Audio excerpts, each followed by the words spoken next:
Viral ಕಂಟೆಂಟ್ಗಳನ್ನು ಹೇಗೆ create ಮಾಡಬೇಕು ಅಂತ ಯೋಚನೆ ಮಾಡ್ತಾ ಇದ್ದೀರಾ? ಮೊದಲನೇದಾಗಿರುವಂಥದ್ದು ಗೂಗಲ್ ಟ್ರೆಂಡ್ಸ್ ಹೇಳುವಂಥ ವೆಬ್ಸೈಟು. ಈ ವೆಬ್ಸೈಟ್ನಲ್ಲಿ ನಿಮಗೆ ಏನೇನು ಟ್ರೆಂಡ್ಸ್ನಲ್ಲಿ ಓಡ್ತಾ ಇದೆ ಹೇಳುವಂಥದ್ದನ್ನು ನೀವು ಕಂಡುಕೊಳ್ಬೋದು. ಅಂದರೆ ಗೂಗಲ್ನಲ್ಲಿ ಯಾವ್ಯಾವುದು ಟ್ರೆಂಡ್ ಆಗುತ್ತಾ ಇದೆ ಹೇಳುವಂಥದ್ದನ್ನು ನೀವು ಗಮನಿಸ್ಕೊಳ್ಬೋದು. ಎರಡನೇ ವೆಬ್ಸೈಟ್ ಆನ್ಸರ್ ದ ಪಬ್ಲಿಕ್ ಹೇಳುವಂಥ ವೆಬ್ಸೈಟು. ಇದನ್ನು ಕೂಡ ನೀವು ಸರ್ಚ್ ಮಾಡಿದರೆ ಅದರಲ್ಲಿ ಕೆಟಗರಿಯನ್ನು ನೀವು ಸೆಲೆಕ್ಟ್ ಮಾಡಿಕೊಂಡ್ರೆ ಅದಕ್ಕೆ ಬೇಕಾಗಿರುವಂಥ ವೈರಲ್ ಆಗಿರುವಂಥ ವಿಚಾರಗಳು ಬರುತ್ತೆ. ಇನ್ನೆರಡು ಫ್ರೀಮಿಯಮ್, ಅಂದರೆ ಫ್ರೀ ಹಾಗೂ ಪ್ರೀಮಿಯಂ ಎರಡು ಆಪ್ಷನ್ ಇರುವಂಥ ಟೂಲ್ಗಳನ್ನು ಕೂಡ ನಾನು ಹೇಳ್ತೇನೆ.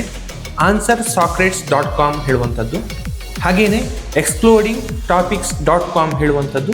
ಇದೆರಡು ವೆಬ್ಸೈಟ್ಗಳು ಫ್ರೀ ಮತ್ತು ಪೇಯ್ಡ್ ವರ್ಷನ್ಗಳಲ್ಲಿ ನಿಮಗೆ ವೈರಲ್ ಆಗ್ತಾ ಇರುವಂಥ ಕಂಟೆಂಟ್ಗಳನ್ನು ತಿಳಿಸ್ತದೆ. ಹಾಗಾಗಿ ಇದೆಲ್ಲ ವಿಚಾರಗಳನ್ನು ಇನ್ನೂ ಹೆಚ್ಚು ತಿಳಿತಾ ಇರಬೇಕು, ಹೇಗೆ ಸೋಷಿಯಲ್ ಮೀಡಿಯಾದಲ್ಲಿ ವೈರಲ್ ಆಗಬೇಕು ಹೇಳುವಂಥದ್ರ ಬಗ್ಗೆ ನೀವು ಚಿಂತನೆ ಮಾಡ್ತಾ ಇದ್ದರೆ ನಮ್ಮ ಅಕೌಂಟನ್ನು ಫಾಲೋ ಮಾಡ್ಕೊಳ್ಳಿ ಮತ್ತು ವಿಡಿಯೋವನ್ನು ಲೈಕ್ ಮಾಡೋದು ಮರಿಬೇಡಿ.